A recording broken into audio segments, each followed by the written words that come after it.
Dans un désert de sable brûlant, une idée surprenante prend racine. Enterrer des pastèques pour redonner vie à la terre. Ibrahim Traoré, président du Burkina Faso, défie les attentes en lançant le projet Oasis, une initiative audacieuse qui transforme un acte apparemment absurde en un symbole de souveraineté et d'autonomie pour son pays. Ce geste, vu comme un gaspillage par certains, devient une déclaration politique puissante. Pourquoi enterrer des fruits semble-t-il changer le destin d'une nation? Ibrahim Traoré a-t-il découvert la clé d'un avenir plus indépendant pour l'Afrique? Représente bien plus qu'une simple initiative agricole. Il est une déclaration de dignité et de souveraineté pour le Burkina Faso, un pays souvent dépendant de l'aide extérieure. Ibrahim Traoré, par son audace, promet de renverser ce modèle de dépendance en misant sur les ressources naturelles du pays. En enterrant des pastèques dans le sol, il cherche à démontrer qu'un pays pauvre peut transformer un acte apparemment inutile en un levier puissant de changement. Le pari est risqué. Si l'expérience réussit, elle pourrait inspirer toute l'Afrique à repenser son rapport à l'aide et à l'indépendance. Mais si l'échec survient, les critiques risquent de l'utiliser pour discréditer toute tentative de rupture avec les systèmes traditionnels d'assistance. Ce projet, à première vue marginal, pourrait ainsi redéfinir l'avenir d'une nation entière, voire d'un continent, qui cherche à se libérer des chaînes de la dépendance étrangère. L'idée d'enterrer des pastèques dans le sol semble étrange, voire absurde pour beaucoup. Cependant, cette action simple, apparemment dénuée de sens, a produit des résultats impressionnants. Ibrahim Traoré et ses équipes ont enterré près de 200 tonnes de pastèques dans des zones de terre stériles, un geste qui a révélé un gain d'humidité mesurable dans le sol, augmentant la capacité de rétention d'eau de manière significative. En seulement 14 jours, le sol traité avec ces fruits absorbait beaucoup plus d'humidité que les parcelles témoins, où l'humidité restait limitée. Les données scientifiques recueillies ont montré que la décomposition des pastèques libérait des nutriments essentiels pour les sols appauvris, favorisant une vie microbienne retrouvée et permettant ainsi aux cultures de mieux germer. Ce projet, né dans un contexte de crise alimentaire et de dépendance aux engrais importés, s'inscrit dans une vision plus large de souveraineté nationale. Le Burkina Faso a longtemps été pris dans une spirale de dépendance à l'aide étrangère, où chaque crise économique ou climatique le poussait à demander une aide internationale. En revanche, offre une alternative. Il incarne l'idée qu'un pays peut se nourrir de ses propres ressources sans attendre que l'extérieur lui apporte des solutions. C'est là que réside l'importance symbolique du projet. Il ne s'agit pas seulement de rétablir l'équilibre écologique des sols, mais aussi de restaurer la dignité nationale et la capacité d'agir sans tutelle. Ce projet ne cherche pas seulement à révolutionner l'agriculture, mais à remettre en question les structures de pouvoir établies depuis des décennies. En enterrant les pastèques, Ibrahim Traoré ne fait pas que nourrir la terre, il nourrit aussi l'espoir d'un avenir plus autonome pour le Burkina Faso. Ibrahim Traoré, président du Burkina Faso, est bien plus qu'un simple dirigeant politique. Il incarne la volonté de transformer un pays en crise en un modèle d'indépendance et de résilience. Sous sa direction, le projet Oasis ne se limite pas à une innovation agricole, mais devient un manifeste pour l'autonomie nationale. Son action, qui au départ semble être une simple expérience, fait écho à des valeurs profondes de dignité et de souveraineté. C'est une déclaration qui remet en cause l'idée même de dépendance et qui pousse le Burkina Faso à se tourner vers ses propres ressources pour construire son avenir. Les premières réactions à ce projet étaient partagées. Dans les villages, les habitants étaient sceptiques, se demandant si enterrer des pastèques pouvait vraiment changer leur destin. Mais au fur et à mesure que les résultats sont devenus visibles, le scepticisme a fait place à l'adhésion. Les sols, traités avec des fruits abandonnés, ont montré des signes de régénération. Les graines ont germé plus vite, les plantes ont poussé plus vigoureusement. Cette transformation physique a eu un impact symbolique profond. Dans les yeux des habitants, ce n'était plus une simple technique agricole. C'était un symbole de résistance calme et déterminée face à un système de dépendance qui les avait longtemps définis. Ibrahim Traoré, loin d'être simplement un homme politique, est devenu le catalyseur d'un changement profond. Son rôle dans le projet Oasis est celui d'un guide, un leader capable de voir au-delà des défis immédiats et de mener son pays vers un avenir où la souveraineté n'est plus un idéal lointain mais une réalité tangible. Initié par Ibrahim Traoré, a démarré dans un contexte de crise alimentaire et d'urgence climatique, où le Burkina Faso dépendait lourdement des engrais importés et des aides extérieures pour nourrir sa population. Cette dépendance, alimentée par les sécheresses répétées et les fermetures de marchés, mettait en péril la sécurité alimentaire du pays. C'est dans ce vide que le projet Oasis a vu le jour, une réponse radicale à un problème ancien et persistant. Le pari était audacieux. Enterrer des pastèques dans des terres stériles pour augmenter la rétention d'humidité et améliorer la qualité du sol. Ce geste, au départ considéré comme absurde par certains, s'est rapidement révélé plus puissant qu'aucune autre solution traditionnelle. L'expérience a commencé dans quelques régions pilotes, où des camions chargés de pastèques invendus ont traversé le pays pour être enterrés dans des parcelles sélectionnées. En l'espace de quelques jours, les résultats étaient visibles. Là où les pastèques avaient été enterrés, la terre absorbait plus d'humidité. Le sol était moins sec et les graines de mil, sorgho et autres cultures ont montré des signes de germination plus rapides. Ce gain d'humidité a permis aux plantes de mieux résister à la chaleur extrême et à la sécheresse qui affecte régulièrement la région. Au fur et à mesure que les données agronomiques ont été collectées, le projet a attiré l'attention des scientifiques et des observateurs internationaux. Les résultats ont été confirmés par des agronomes indépendants qui ont constaté une augmentation de la biodiversité microbienne dans les sols traités, une meilleure structure du sol et un gain notable de rendement dans les cultures locales. En plus des bénéfices agronomiques, cette initiative a aussi eu des effets sociaux positifs. Les villageois, initialement sceptiques, ont commencé à s'impliquer activement. Les femmes ont organisé des collectes de fruits invendables sur les marchés pour soutenir le projet, et des ateliers ont été organisés pour former les agriculteurs locaux à la technique. La transformation du sol n'était pas seulement biologique, elle était aussi politique et symbolique. Ce geste simple, d'apparence insignifiante, a renversé la narrative sur l'aide extérieure en Afrique. Au lieu de dépendre de l'Occident, le Burkina Faso montrait qu'il pouvait réinventer son propre modèle de développement à partir de ses propres ressources. Ibrahim Traoré, à travers ce projet, envoyait un message puissant. L'indépendance n'est pas seulement économique, elle est aussi symbolique, et elle commence dans la terre, sous nos pieds. A marqué un tournant dans l'agriculture au Burkina Faso, mais aussi dans la perception de l'autonomie en Afrique. Ce n'était plus un projet marginal, mais une démarche qui allait bouleverser la relation du pays avec l'aide internationale, en prouvant que la dignité et l'indépendance sont possibles, même dans les conditions les plus difficiles. Les premières données issues du projet Oasis ont fourni des résultats impressionnants qui ont surpassé les attentes initiales. En mesurant la rétention d'humidité des sols traités par l'enfouissement des pastèques, les chercheurs ont observé une augmentation de 350% de la capacité de rétention d'eau par rapport aux parcelles témoins. Ce chiffre ne se contentait pas d'être théorique. Il avait des conséquences tangibles pour les cultures. Les terres traitées avec des pastèques ont montré une humidité du sol qui durait presque 2 semaines de plus que celles qui ne l'étaient pas. Ces résultats ont été confirmés par des scientifiques indépendants et des agronomes locaux, qui ont tous constaté l'impact positif sur la capacité de la terre à soutenir la croissance des plantes dans des conditions de sécheresse extrême. Outre l'humidité du sol, un autre facteur clé mesuré a été la vitesse de germination des cultures. Dans les zones où les pastèques avaient été enterrées, les graines de mil et de sorgho ont germé 3 jours plus rapidement que celles plantées dans les sols non traités. Cette différence a été attribuée à l'amélioration de la structure du sol et à la présence accrue de micro-organismes bénéfiques qui favorisent la croissance des racines et la santé globale des plantes. Les racines des cultures se sont également enfoncées plus profondément dans le sol, jusqu'à 22% de plus que celles des cultures des parcelles témoins, ce qui améliore la résistance des plantes à la sécheresse et leur permet d'atteindre les réserves d'eau en profondeur. Le projet a également eu un impact économique direct. Les foyers agricoles des régions pilotes ont déclaré une réduction de 20% des dépenses en intrants chimiques pour la première saison après l'implémentation de la méthode Oasis. Ce chiffre a été confirmé par le ministère des Finances, qui a estimé que les économies réalisées sur les engrais et autres produits chimiques équivaudraient à plusieurs millions de dollars à l'échelle nationale. Les bénéfices ne se sont pas limités à l'agriculture. En effet, les femmes qui ont participé à la collecte des fruits invendables ont commencé à vendre le compost enrichi à d'autres villages, créant ainsi une économie circulaire et une source de revenus supplémentaires. Enfin, la dimension écologique du projet a également été mesurée. Les experts ont observé une augmentation significative de la biodiversité microbienne dans les sols traités.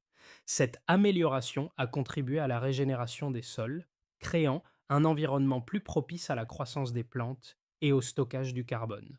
Cette découverte a non seulement renforcé la crédibilité scientifique du projet, mais a aussi permis de démontrer que les solutions low-tech, comme l'enfouissement des pastèques, pouvaient avoir un impact positif et mesurable sur l'écosystème local. Ces chiffres, modestes en apparence mais significatifs dans leur ensemble, ont joué un rôle clé dans la légitimation du projet Oasis. Loin d'être une simple expérience agricole, ces données ont permis de valider le modèle d'agroécologie endogène que le Burkina Faso cherchait à promouvoir, démontrant que l'indépendance ne réside pas seulement dans les ressources matérielles, mais aussi dans la capacité à produire des solutions à partir de ses propres moyens. D'Ibrahim Traoré a suscité de nombreuses discussions, dont certaines ont été très critiques. D'un côté, les partisans du projet soulignent l'importance de l'initiative en tant que modèle d'autonomie et de résilience. L'argument principal en faveur du projet est qu'il offre une solution locale et durable à des défis complexes. En enfouissant des pastèques pour régénérer les sols, le Burkina Faso propose une méthode innovante qui utilise les ressources naturelles pour contrer la désertification et améliorer la sécurité alimentaire. Ce processus a non seulement des bénéfices écologiques, mais aussi des répercussions sociales et économiques considérables, notamment la réduction de la dépendance aux importations d'engrais et la création d'une économie circulaire à partir de déchets agricoles.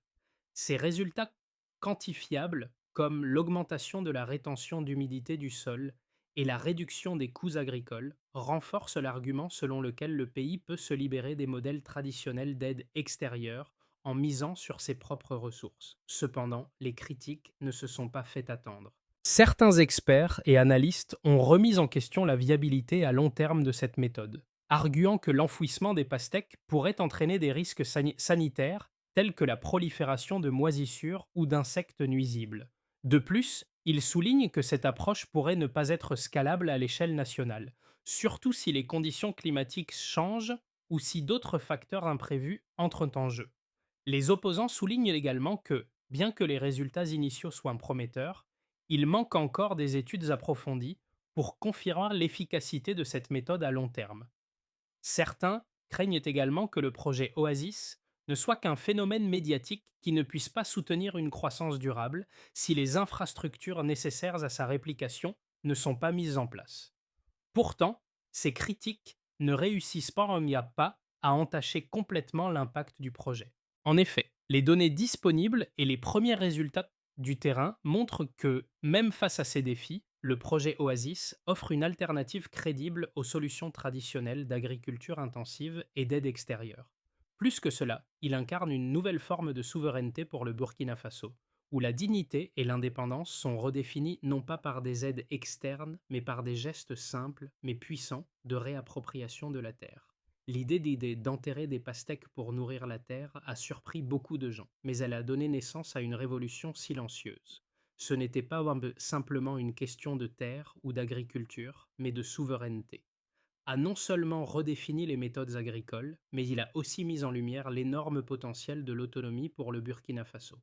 Ibrahim Traoré ne se contente pas de réinventer l'agriculture. Il transforme un symbole de gaspillage en un acte de résistance. Cette révolution n'est pas technologique mais culturelle. L'acte d'enterrer des fruits, loin d'être un geste absurde, devient une déclaration politique forte. Ce que les critiques appelaient gaspillage, le pays le transforme en levier de changement. Les premiers résultats, bien que modestes, ont suffi à faire basculer la perception du projet. Le sol, nourri par les pastèques, a commencé à retenir l'humidité plus longtemps et les récoltes ont montré des signes de meilleure résistance aux conditions climatiques extrêmes. Là où beaucoup voyaient un échec, le Burkina Faso a vu une opportunité pour inverser la dépendance et redonner au peuple sa dignité. Ce basculement, de l'incompréhension à l'adhésion, marque un tournant essentiel dans le récit du projet Oasis. Au-delà de ses résultats agronomiques, a eu des répercussions profondes sur plusieurs aspects de la société burkinabé. La rétention d'humidité du sol a permis d'augmenter la productivité agricole, ce qui a directement amélioré la sécurité alimentaire dans les régions pilotes. Les cultures de mil, de sorgho et d'autres plantes locales ont montré des rendements plus élevés, avec avec des semences qui germaient plus rapidement et des racines qui pénétraient plus profondément dans le sol. Ce gain de productivité a permis aux agriculteurs de réduire leurs dépenses en intrants chimiques et d'engrais, une économie non négligeable dans un pays où ces produits sont souvent importés à prix élevés. Les impacts économiques se sont également fait sentir au niveau local. Les femmes, qui avaient joué un rôle clé dans la collecte des fruits invendables pour le compostage, ont vu une nouvelle source de revenus émerger. En vendant ce compost dans les villages voisins, elles ont créé une petite économie circulaire. Ce phénomène a non seulement contribué à la stabilité économique des familles rurales, mais a aussi renforcé l'engagement communautaire autour du projet. En termes sociaux, le projet a redonné aux Burkinabés un sentiment de fierté et de souveraineté. Là où l'aide étrangère avait été perçue comme un sauveur, le projet Oasis a offert une alternative fondée sur l'autonomie et l'autosuffisance. Ce projet a montré que, loin de dépendre des autres, le Burkina Faso pouvait se réinventer à partir de ses propres ressources.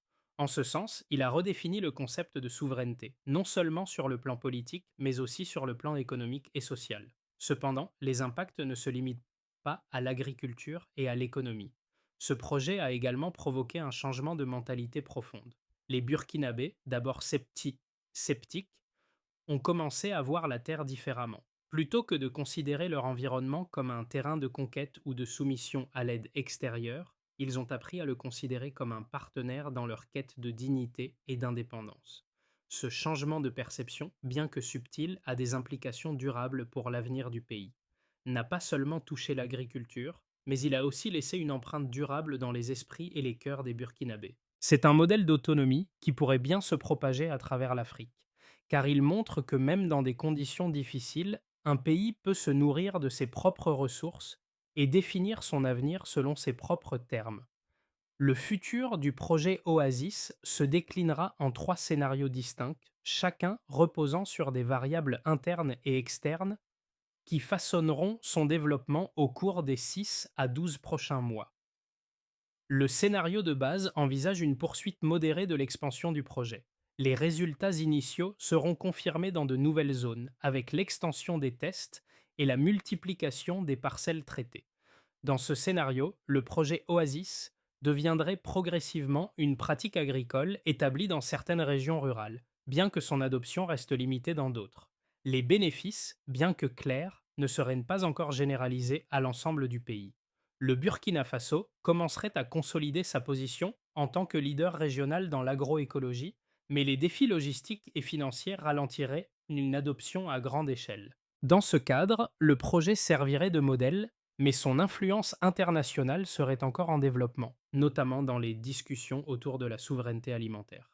Le scénario optimiste présente une trajectoire plus rapide et plus ambitieuse. Le succès du projet Oasis dans les zones pilotes entraîne une adoption massive dans les zones rurales et, potentiellement, dans les pays voisins. L'effet d'entraînement sur l'Afrique subsaharienne serait considérable, avec plusieurs pays qui commenceraient à explorer des initiatives similaires. Les communautés agricoles se fédéreraient autour de réseaux de partage de connaissances et de techniques, et le projet Oasis pourrait devenir un programme continental inscrit dans les politiques agricoles africaines. Dans ce scénario, la notion de souveraineté alimentaire prendrait un tournant, avec une Afrique plus autonome, moins dépendante des importations d'engrais et de semences étrangères. L'impact d'Ibrahim Traoré dépasserait les frontières du Burkina Faso, transformant le projet Oasis en un symbole du renouveau écologique et économique pour tout le continent. Enfin, le scénario pessimiste envisage une réduction de la portée du projet. Les pressions internes et externes, notamment les scepticismes croissants et les critiques internationales, ralentiraient son expansion. Des obstacles bureaucratiques, financiers et politiques entraveraient le financement nécessaire à son développement. Le soutien populaire, bien que fort dans certaines régions, se diluerait au fur et à mesure que le projet échouerait à se déployer à l'échelle nationale. Le gouvernement pourrait être contraint de réévaluer son approche et le projet Oasis risquerait de devenir une initiative marginale, limitée à quelques régions pilotes. Dans ce scénario, le Burkina Faso, bien que restant d'un pionnier dans certains domaines, échouerait à transformer le projet en un modèle durable à l'échelle continentale. Ces trois scénarios montrent que l'avenir du projet Oasis dépendra non seulement des résultats scientifiques et agricoles, mais aussi de la capacité du pays à maintenir sa vision d'indépendance et à surmonter les obstacles internes et externes qui pourraient surgir. Si le Burkina Faso parvient à naviguer ces défis, le projet pourrait bien devenir une référence mondiale en matière d'agroécologie et d'autonomie nationale. Résonne au-delà des frontières du Burkina Faso et dépasse les enjeux agricoles pour toucher une corde sensible dans le cœur des spectateurs, qu'ils soient africains ou non. Il met en lumière des concepts profonds de dignité, d'indépendance et de résilience qui résonnent particulièrement dans un monde souvent dominé par les narratifs d'aide humanitaire et de dépendance. Dans un contexte où l'Afrique est trop souvent perçue comme un récipiendaire d'aide extérieure, le projet Oasis propose une vision radicalement différente, un avenir où les pays africains peuvent se nourrir eux-mêmes en utilisant leurs ressources locales sans attendre des solutions venues de l'extérieur. Ce message trouve un écho puissant chez les jeunes générations, tant au Burkina Faso que dans d'autres pays africains. Il rappelle que l'innovation peut naître des racines profondes d'une culture, loin des technologies sophistiquées et des investissements massifs. Pour les spectateurs internationaux, le projet Oasis offre une réflexion sur le véritable sens de la souveraineté. C'est une invitation à repenser les modèles d'assistance humanitaire qui, bien qu'essentiels, n'ont pas permis de rompre avec les cycles de dépendance. En enterrer des pastèques pour nourrir la terre, Ibrahim Traoré incarne un acte symbolique de résistance et de réappropriation, montrant que ce n'est pas la puissance des donateurs qui façonne l'avenir d'un pays, mais la capacité d'un peuple à s'autonomiser. Ce projet ne se contente pas de rétablir la fertilité du sol, il nourrit une vision d'un avenir où chaque nation peut, à son tour, redéfinir son destin. Ce message, porté par Ibrahim Traoré et ses collaborateurs, résonne profondément, incitant à l'action et à la réflexion sur la manière dont chaque individu, chaque communauté, peut contribuer à un monde plus autonome et plus juste. Pour assurer la pérennité du projet Oasis et garantir son expansion à l'échelle nationale et au-delà, une série d'étapes stratégiques doit être mise en place. La première étape consiste à renforcer la cartographie des sols appauvris. Des équipes d'agronomes, d'ingénieurs et d'agriculteurs locaux doivent recenser les zones les plus vulnérables à la désertification et prioriser les régions qui bénéficieront le plus de la méthode Oasis. Cette cartographie détaillée servira de base pour l'expansion du projet dans les zones rurales et les régions particulièrement touchées par la sécheresse. La deuxième étape repose sur la mise en place de systèmes logistiques pour la collecte et le traitement des fruits invendables. Les marchés locaux doivent être équipés de points de collecte bien organisés pour garantir un approvisionnement constant en pastèques et autres fruits inutilisés.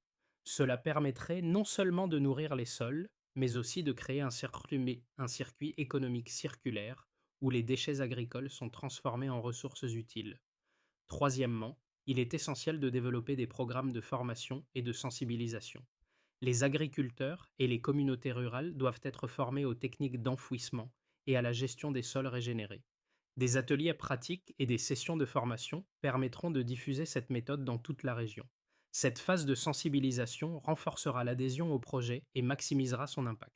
La quatrième étape concerne la sécurisation du financement. Plutôt que de dépendre des fonds internationaux, il est impératif que le Burkina Faso établisse un fonds national de souveraineté agricole financé par les économies réalisées grâce à la réduction de l'utilisation d'intrants chimiques. Les banques locales et les acteurs privés doivent être impliqués pour garantir la viabilité financière du projet à long terme. Enfin, la cinquième étape consiste à assurer une transparence totale des résultats. Les données agricoles, les mesures de performance et les progrès réalisés doivent être rendus accessibles au public à travers des plateformes en ligne pour assurer la crédibilité du projet et encourager l'adoption de la méthode par d'autres pays. Ce parcours en 5 étapes, alliant stratégie écologique, économique et politique, est conçu pour garantir la transformation durable du modèle agricole burkinabé et potentiellement pour toute l'Afrique. La clé du succès réside dans l'intégration des solutions locales, le soutien des communautés et la capacité du pays à maintenir sa vision d'indépendance tout en partageant ses succès avec le monde. Ibrahim Traoré a planté bien plus que des pastèques dans la terre burkinabé. En enterrant ses fruits, il a semé les graines d'un avenir où l'Afrique n'attend plus des solutions extérieures, mais s'appuie sur ses propres ressources et sa capacité d'innovation. Ce geste, simple mais profondément symbolique, incarne l'espoir d'un renouveau, celui d'une Afrique qui reprend son destin en main. Ne se contente pas de nourrir le sol, il nourrit aussi les esprits et les cœurs des Burkinabés, leur redonnant la fierté et la dignité d'un peuple capable de se réinventer sans aide étrangère. Dans chaque champ où les pastèques ont été enterrés, une transformation a eu lieu, celle de la terre, mais aussi de la mentalité collective. Le geste de cultiver la dignité, de faire pousser l'espoir dans un sol appauvri, est devenu un modèle de résilience. Ce n'est pas seulement une révolution agricole, c'est une révolution silencieuse dans la manière dont un peuple se perçoit lui-même et se projette dans l'avenir. La leçon du projet Oasis dépasse les frontières du Burkina Faso. Elle résonne dans tout le continent, et au-delà, l'indépendance n'est pas un mythe, elle est un choix. Un choix que chaque nation, chaque individu peut faire en semant les graines de son propre avenir. Et bien plus qu'une simple initiative agricole, il incarne une vision, un espoir pour l'avenir de l'Afrique. Si cette expérience vous touche, si elle résonne en vous comme un appel à la souveraineté et à l'autonomie, partagez cette histoire. Discutez-en, réfléchissez à ce qu'elle signifie pour vous et pour votre communauté. Parce qu'au fond, le véritable changement ne commence pas par des décisions imposées d'en haut, mais par des actions collectives menées sur le terrain. À travers chaque geste simple, chaque fruit enterré, une nouvelle vision du monde prend forme. Une vision où les peuples africains, loin de se contenter de l'aide extérieure, choisissent de se nourrir eux-mêmes et de redéfinir leur destin. Alors comment allez-vous contribuer à ce mouvement? Comment allez-vous, à votre échelle, transformer votre terre, vos idées, votre avenir? Le changement commence par un pas, et ce pas est à la portée de chacun.